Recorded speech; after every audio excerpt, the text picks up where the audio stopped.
अरविंद ओझा पिछले 2 दशकों से कला, डिजाइन, साहित्य, सिनेमा और शिक्षा के क्षेत्र में कार्यरत हैं। 2023 में G20 समिट के दौरान इनकी लघु फिल्म का विशेष प्रदर्शन किया गया। अरविंद ओझा को कई अवसरों पर विभिन्न पुरस्कारों से भी सम्मानित किया गया है। नमस्कार, स्वागत है आप सभी का कैनवस क्लिक के एक और नए एपिसोड में। जी हाँ, हमने पिछले 2 एपिसोड्स में बात की उन मुद्दों पर, उन बातों पर जिन्हें हमने सुना जरूर था लेकिन उसका अर्थ नहीं पता था। इन्हीं में से एक टॉपिक था हमारा संगम। संगम क्या होता है, इसकी महत्ता को तो हमने जाना, लेकिन अलग अलग नदियों का मिलना अलग अलग प्रभाव डाल सकता है या नहीं, आज हम इसी पर बात करेंगे। और साथ ही बात करेंगे कि आखिर नदियां जिस क्षेत्र में बहती हैं, जिन स्थानों पर बहती हैं, उस पर उनका क्या असर पड़ता है, वहाँ के लोगों पर उनका क्या असर पड़ता है। तो चलिए बिना देरी किए शुरू करते हैं आज का एपिसोड। हम बात कर रहे थे संगम की। संगम के बारे में आपने बहुत सारी ऐसी बातें बताई जो हम युवाओं के लिए तो बहुत ही सरप्राइजिंग है। क्या ऐसा भी है कि संगम सिर्फ 3 नदियों से मिलकर बनता है? तो जैसा कि पहले एपिसोड में हमने बात की थी डिम्पिका, संगम एक से ज्यादा नदियां होती हैं, वो 2 नदियों का भी योग संगम कहलाता है, और 2 से अधिक जो नदियां होती हैं उनका योग भी संगम कहलाता है। तो मूलतः जब भी 2 कोई भी चीज मिलती है उसको संगम कहते हैं। और हमारे जो उत्तराखंड का जो एरिया है, जिसको हम तीर्थ स्थान कहते हैं अपनी संस्कृति में, उसमें संगम के 5 स्वरूपों का वर्णन आता है। सबसे पहला जो संगम है वो हम देखते हैं कि विष्णु संगम कहलाता है, जो बद्रीनाथ का जो एरिया है, जहाँ पे अलकनंदा और धौली गंगा जब 2 नदियां आपस में मिलती हैं तो उनको एक संगम का नाम दिया गया है। उसके बाद फिर और आगे आप आते हैं तो नंद प्रयाग जो है, वहाँ पे अलकनंदा और नंदाकिनी नदी, जो बाद में उसको मंदाकिनी भी कहा जाने लगा, उन 2 नदियों का योग होता है। और जब आगे वो अलकनंदा चलती हुई आती हैं तो कर्णप्रयाग एक जगह आती है। कर्णप्रयाग में भी अलकनंदा और पिंडेर या पिंडरी करके एक नदी है जिसका योग होता है। और वो आगे जब बढ़ती है तो मंदाकिनी और अलकनंदा का संगम होता है, उसको रुद्रप्रयाग कहते हैं। तो मंदाकिनी जो नदी है, आप ये देखें कि मंदाकिनी जो नदी है वो उसको काली गंगा भी कहते हैं, क्योंकि उसका जो रंग था पहले वो काला रंग उसको माना जाता है मंदाकिनी का। और वहीं जिस ग्लेशियर से निकलती है हिमालय के, वहीं एक धारा उनकी नेपाल में जाती है, उसको वहां पे गौरी गंगा कहते हैं। तो एक ही ग्लेशियर से 2 धाराएं निकलती हैं, एक को काली गंगा कहा गया, एक को गौरी गंगा कहा गया। तो मंदाकिनी जो है वो मिलती है अलकनंदा से रुद्रप्रयाग में, और फिर अलकनंदा में समाहित होती है, अलकनंदा फिर आगे बढ़ती है, और फिर देवप्रयाग में हम देखते हैं कि जो भागीरथी हैं जो आती हैं गंगोत्री से होती हुई, और उनका भागीरथी और अलकनंदा का देवप्रयाग में संगम होता है। देवप्रयाग जब आप जाएंगे तो आप बहुत स्पष्ट रूप से जो 2 नदियों का जो जल रंग है वो बिल्कुल अलग अलग है जी, देखने में ही साफ पता चल रहा होता है वो। तो अलकनंदा और भागीरथी जब देवप्रयाग में मिलती है, वहां से गंगा का जो मूल स्वरूप जिसको हम गंगा कहते हैं वो वहां से प्रवाहित होती है, और फिर सारी जो है गंगा और यमुना और सरस्वती जो नदियां है अंततः जो है प्रयागराज में जाकर मिलती हैं, तो उसको महाप्रयाग कहा जाता है। तो ये है संगम का जो है ना एक जो बड़ा स्वरूप है, वो इस तरीके से उसको डिफाइन किया गया हमारे शास्त्रों में और हमारी परंपरा में। कहा जाता है कि हर नदी की प्रकृति भी अलग होती है। गंगा को एक अलग प्रकृति का कहा जाता है, यमुना को शांत गहरा कहा जाता है। तो इसके पीछे भी कुछ लॉजिक है? इसमें देखो, इसमें 2 बातें बहुत महत्वपूर्ण है डिम्पिका की।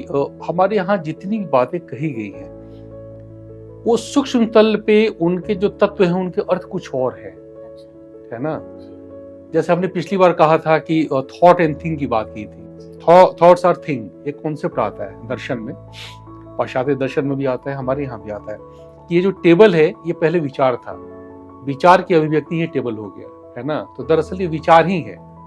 तो थॉट्स आर थिंग का कॉन्सेप्ट आता है। इसका अर्थ हुआ कि जितनी भी दृश्यमान चीजें हमें दिखती है जीवन में, वो सूक्ष्म तल पे पहले विचार के रूप में होती है। तो जब विचार के रूप में हम किसी भी चीज का विश्लेषण करते हैं तो उसके आयाम कुछ और होते हैं। तो जैसे हमने पिछली बार 17 स्तंभ की बात की थी, अब जब मैं गंगा यमुना सरस्वती की बात कर रहा था तो वो सूक्ष्म तल की बात थी, उसका मैनिफेस्टेशन तो गंगा यमुना सरस्वती हैं, लेकिन जब उनके सूक्ष्म आयामों की हम बात करते हैं तो हम तत्वों की बात करते हैं कि विचार के कौन से सूक्ष्म तल हैं जहां से वो निकलती हैं और एक फिजिकल फॉर्म में हमें दिखती है। ठीक है, तो गंगा जो है, गंगा के भी बहुत सारे स्तर हैं।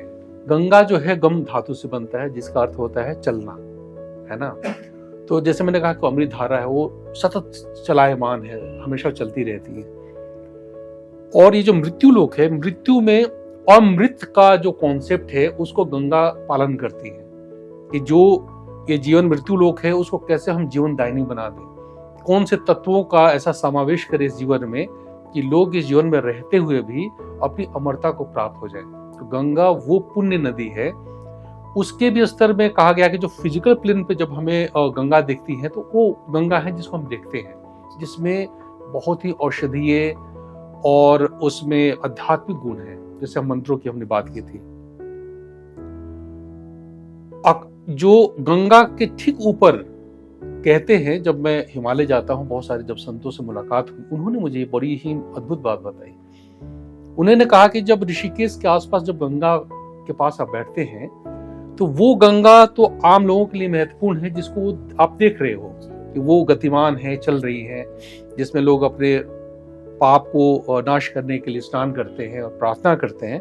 लेकिन उससे भी महत्वपूर्ण एक सूक्ष्म गंगा की अवधारणा है वहां पे। उन्होंने कहा कि इस गंगा के 10 किलोमीटर के आसपास ऊपर नीचे सूक्ष्म गंगा प्रवाहित है। मतलब उसकी जो शक्ति है जो दृश्यमान नहीं है, और दृश्य रूप में सारी जो शक्तियां हैं वो बहुत बड़े आयाम में वहां पे रहती है। आप वहां कहते हैं कि जब आप ऋषिकेश जाएं और सिर्फ गंगा तट पे बैठ भी जाएं तो आप ध्यान की स्थिति में चली जाती है।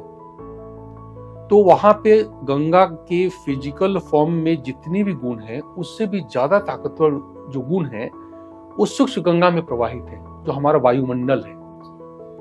तो जमीन पे गंगा है, फिर वायुमंडल में सूक्ष्म गंगा प्रवाहमान है, और आप जब ऊपर जाती हैं तो आकाश गंगाओं का कॉन्सेप्ट आता है, जहां पे गैलेक्सीज हैं, जहां पे कॉन्स्टलेशंस हैं, है ना। जैसे हमारी जो गैलेक्सी है जिसका नाम मिल्की वे है, तो मिल्की वे का ही हिंदी है मंदाकिनी कहा जाता है ना। तो असंख्य आकाश गंगाएं हैं ऊपर, उसमें असंख्य मंदाकिनियां हैं। यानी कि जो हम आकाश गंगा की बात कर रहे हैं वो सिर्फ एक सीमित हमें दिख रही, एक ही दिख रही है, और ऐसी तमाम आकाश गंगाएं हैं। बिल्कुल, इसलिए मैं पहले भी बोला था कि किसी भी जब हम सत्य की बात करते हैं, किसी भी अवधारणा की बात करते हैं तो 3 तलों पे करते हैं। एक भौतिक तल है, एक मानसिक तल है और एक आध्यात्मिक तल है। तो जिस गंगा की हम बात कर रहे हैं भौतिक तल पे, वो गंगा है जो हमें दिखती है। मानसिक तल पे वो सूक्ष्म गंगा का रूप लेती है, और जब आध्यात्मिक तल की बात करते हैं तो ब्रह्मांड की जितनी भी आकाश गंगाएं हैं वो गंगा का ही बृहद रूप है। यानी कि जो गंगा हम लोग देख रहे हैं दर्शकों, वो हम भौतिक स्तर पर देख रहे हैं, जो हमें आंखों से नजर आ रही है। महसूस करने के लिए आपने बताया कि सूक्ष्म गंगा है, एक लेवल ऊपर, और उससे भी ऊपर है आकाश गंगा। ये बहुत ही आपने एक अनोखा ज्ञान, शायद हमारे काफी दर्शकों को इसके बारे में नहीं पता होगा। हाँ, दरअसल लोग जानते तो हैं टुकड़ों में, लेकिन उनको ये नहीं पता है कि जो क्रम कैसे जुड़ती है ना। अब ठीक इसी संदर्भ में अगर हम यमुना की बात करें, यम की हमने बात करी थी कि यम जो है संयम का प्रतीक है। हम जब योग में जाते हैं, लेकिन मैं उसको नियम ही कहता हूं, है ना। नियम की जो प्रारंभिक अवस्था है वो यम है, और विशेष रूप से जब वो अपनी गति में आगे बढ़ती तो नियम कहलाती है। तो जो यमुना है वो नियम का प्रतीक है। ये कहते हैं कि जो यमुना है वो यमराज की बहन है। सूर्य के पुत्र और पुत्रियां हैं ये दोनों, और यमराज के ही जो अवतार थे वो युधिष्ठिर थे। हाँ, इसीलिए उनको धर्मराज कहा जाता था। तो आप ये देखें कि जो यमराज है और जो यमी है, इनको यमी भी कहा जाता था यमुना को। तो ये बेसिकली नियम का प्रतीक है। ये जो पूरी जो धारा है जो यमुनोत्री से निकलती है, आप कभी जाए गंगोत्री यमुनोत्री, तो जो उसका पूरा जो परिवेश है, जो उसकी जो जो सौंदर्य है उस जगह की बहुत अद्भुत है, बहुत बहुत सुंदर। और वो सारे प्रश्न जो आपको लगता है कि मुझे उसका उत्तर नहीं मिल पा रहा है, उस सबको उत्तर स्वतः मिलने शुरू होते हैं वहां पे। यही कारण है कि जो पहले के जो महात्मा थे या स्वामी थे, वो हिमालय की तरफ जाते थे। हिमालय का जाने का मतलब ही ये था कि आप हायर फ्रीक्वेंसी जोन में जाते हैं, और जब वहां पे जाते हैं तो वो जो सूक्ष्म जो विचार है, गंगा का जो सूक्ष्म स्वरूप है ज्ञान का, वो स्वतः आप उससे कनेक्ट होते हैं और वो सारी चीजें आपके अंदर आनी शुरू होती है। तो यमुना जो है वो नियम का प्रतीक है, गंगा जो है अमृत और गति और ज्ञान का प्रतीक है। तो सर ये तो रही गंगा और यमुना की बात। तीसरी जो नदी बहुत इंपॉर्टेंट आपने पिछले एपिसोड में भी कही थी, वो है सरस्वती, जिसको आपने कहा था कि ज्ञान का एक प्रतीक है। तो वो भी क्या इसी तरीके से अपने अलग अलग स्वरूपों में है? बिल्कुल। सरस्वती जो है वो ज्ञान का रसपूर्ण अभिव्यक्ति है ना। इसको समझने के लिए आप ये समझे कि सरस्वती को दरअसल हम ये कहते हैं कि वो ब्रह्मा की पुत्री हैं या ब्रह्मा की पत्नी है। 3 देव हैं, ब्रह्मा विष्णु महेश। ब्रह्मा जो है सृजन करता है, विष्णु पालन करता है और ये संहारक देवता है महेश। इनकी जो शक्तियां हैं, तो एक सरस्वती है, एक लक्ष्मी है और एक पार्वती है, ठीक ना। और यही अगर तत्व की बात करें और गुण की बात करें तो एक सत्य है सरस्वती, एक रज है क्रियात्मक रूप जो लक्ष्मी है, और एक जो संहारक रूप है वो काली या पार्वती है। तो वही चीज है। हमारे यहाँ लोकों की परिकल्पना है, लोक 7 लोक ऊपर है, 7 नीचे है, सूक्ष्म तल पे है, उस पर हम कभी बाद में चर्चा करेंगे। बड़े स्तर पे 4 लोकों की बात की जाती है। सबसे पहले पृथ्वी लोक, उसके बाद सौरमंडल, उसके बाद जो है ब्रह्मांड, और उसके बाद स्वयंभू। ये 4 स्तर हैं जिनमें लोकों की परिकल्पना है कि इसी में सारी जो ऊर्जाएं हैं, सारी जितनी भी आप सोच सकते हैं, कलात्मक, आध्यात्मिक, सब इसी से निकलती हैं और इसी में समाहित हो जाती है। तो जो पृथ्वी लोक है, अच्छा पृथ्वी की अवधारणा क्या है? पृथ्वी की अवधारणा क्या है? हम जिसको पृथ्वी सिर्फ देखते हैं वही पृथ्वी नहीं है। सूर्य का प्रकाश पृथ्वी पे पड़ता है और परावर्तित होकर जितने भी क्षेत्र को वो समाहित करता है, वो सब पृथ्वी के दायरे में आता है। और जो नहीं नजर आ रहा है, क्या वो पृथ्वी नहीं है? वो पृथ्वी नहीं है। मतलब पृथ्वी ये तो है ही, जिसको हम भूलोक कहते हैं, ये मिट्टी का जो स्वरूप है, ये तो है ही हमारा जो ग्रह है, ठीक है। लेकिन जब अध्यात्म और दर्शन में जब बात होती है पृथ्वी की, तो इतनी ही नहीं बातें होती है। सूर्य का प्रकाश इस पृथ्वी पर आता है और परावर्तित होकर जितने भी अंतरिक्ष के स्पेस को वो घेरता है, वो सब पृथ्वी के, जैसे जो चंद्र है जी, चंद्र भी पृथ्वी का ही पार्ट है। ओके, है ना, क्योंकि पृथ्वी हमारी माता है और इसी का अंश है चंद्र, इसलिए उसको मामा का स्वरूप कहा जाता है ना। हाँ जी। तो इसीलिए चूंकि इसी का टुकड़ा है वो। तो पृथ्वी लोक की जो माप है वो गायत्री है, जो हम कहते हैं ना गायत्री मंत्र या गायत्री देवी। ये बेसिकली क्या है कि जब आप दर्शन में जाती हैं और चीजों को तात्विक दृष्टि से जब समझना शुरू करती हैं, तो लगता है कि तो पूरी की पूरी एक गणितीय अवधारणा है। ये सिर्फ मान्यताओं पे नहीं है कि हमने मान लिया कि ये ईश्वर है, पूरी की पूरी एक गणितीय संरचना है सब में, कि प्रकाश कैसे आता है, कितना विस्तार लेता है, पृथ्वी का क्या क्षेत्र है, इन सब की जो माप है वो गायत्री है। सौरमंडल, जहाँ पे पृथ्वी का जो क्षेत्र खत्म होता है वहां से सौरमंडल, सौरमंडल में सारे ग्रह आते हैं, फिर सूर्य उसके केंद्र होते हैं, उसकी जो माप है वो सावित्री है। अच्छा, है ना जी। और जो ब्रह्मांड है उसके भी ऊपर जब आप गैलेक्सीज में चली जाती हैं, आकाश गंगाओं में जाती हैं, उसकी जो प्रकाश है, उसकी जो माप है वो है सरस्वती। ओके। ब्रह्मांड की जो माप है उसको सरस्वती के, इसलिए ब्रह्मा से सरस्वती को जोड़ा जाता है। और अगर आप ऊपर जाती हैं जहाँ पे स्वयंभू है तत्व, उसकी माप को नियति कहा जाता है। अच्छा। इसीलिए हम लोग कहते हैं कि नियति मतलब कि परम सत्य, उससे ऊपर कुछ भी नहीं। तो अब ये एक अलग एंगल है सरस्वती को देखने का, कि सरस्वती को हम एक देवी के रूप में सिर्फ देखें, ज्ञान के रूप में देखें, या एक ऐसे ज्ञान का स्वरूप जो ब्रह्मांड की मां पे भी बन सकती है। तो सर आपने ये तीनों नदियों की एक जो अलग प्रकृति हमें बताई, तो आई एम श्योर कि सारी जो बाकी नदियां हैं जो दक्षिण में बह रही हैं या जो और जगहों पे बह रही हैं, उन सब की प्रकृति भी अलग होती होगी, और नदियों के किनारे ही हम लोगों का एक बसावट रहती है। तो क्या ऐसा है कि नदियों का जो प्रकृति है उसका रिफ्लेक्शन भी लोगों पर दिखने को मिलता है कि यमुना तट पर जो रह रहे हैं उनका स्वभाव, उनका सोचने का तरीका अलग है, वहीं गंगा तट पर रहने वाले लोगों का अलग? बिल्कुल है।